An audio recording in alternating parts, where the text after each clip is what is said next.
It started with 47 senators, all of them Republican, releasing an open letter Monday to Iranian officials.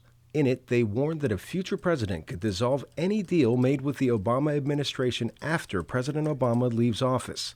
Not so fast, says Secretary of State John Kerry, because any deal reached with Iran would involve 6 world powers. I'd like to see the next president, if all of those countries have said this is good and it's working, turn around and just nullify it on behalf of the United States. That's not going to happen. One of the senators to sign the bill was Marco Rubio, seen as a potential Republican presidential candidate in 2016. I think this goes beyond some simple foreign policy dispute. This is a very significant security threat to the United States, to the region, to the world.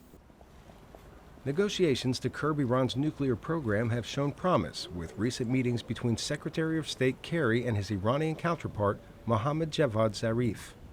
Prominent Democrats like former Secretary of State Hillary Clinton, also a possible presidential candidate, questioned the motives behind the letter.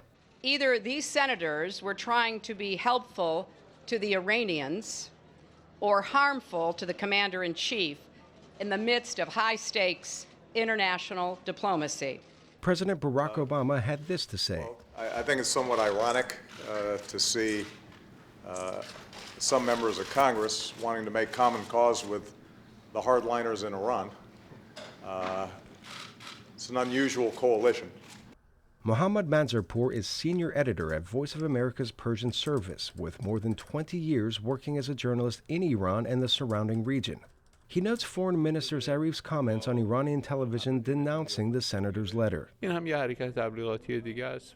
thinks, and many in Iran believe, that this is just another tool of propaganda, this letter, to put more pressure on Iran and to make Iran want to submit to this agreement at whatever cost. Perhaps further fanning the flames, the letter appeared on Senator Tom Cotton's Twitter page in Farsi.